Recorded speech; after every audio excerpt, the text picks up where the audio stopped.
Kamareddy municipal కార్యాలయం ఎదుట ఘర్షణ చోటు చేసుకుంది. కాంగ్రెస్ బీజేపీ కార్యకర్తల మధ్య వాగ్వాదం చెలరేగింది.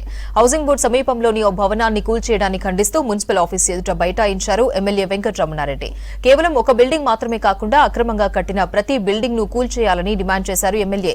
కాంగ్రెస్ మద్దతుదారుల భవనాలను వదిలేసి మిగతా వాటిని కూల్చేయడం ఏంటని ఫైర్ అయ్యారు. కూల్చివేతల్లో షబ్బీర్ అలీ పాత్ర ఉందని ఆరోపించిన ఎమ్మెల్యే నేరుగా షబ్బీర్ అలీకి ఫోన్ చేసి ప్రశ్నించారు. ఈ క్రమంలో ఇరు పార్టీల కార్యకర్తల మధ్య ఘర్షణ నెలకొంది. ఒక ఇంటికి గ్రౌండ్ ఫ్లోర్ పర్మిషన్ ఉండే, సెకండ్ థర్డ్ పర్మిషన్ లేదు, అప్పటికి కూడా ఇవ్వచ్చు. గ్రౌండ్ ఫస్ట్ సెకండ్ మార్టిగేట్ చేయాలి కదా మున్సిపల్, డీవియేషన్ లేకుండా. ఏం సార్ ఏ ఫ్లోర్ చేయాలా? సెకండ్ చేయాలి కదా, డీవియేషన్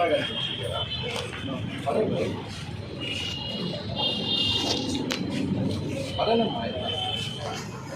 మొదలు పెడితే అయిపోతుంది కదా, మొత్తం లైన్ పెట్టి అన్ని తీసేస్తే అయిపోతుంది.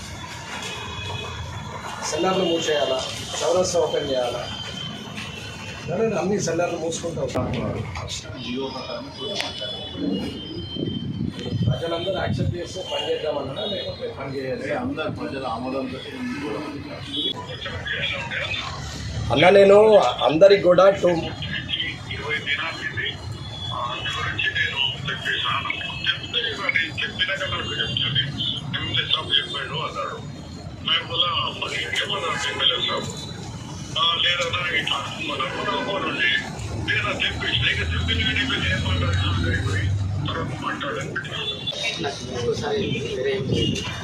చైర్మన్ గారికి ఫోన్ ఎవరు ఇవాళ నేను ఇక మాట్లాడతాను.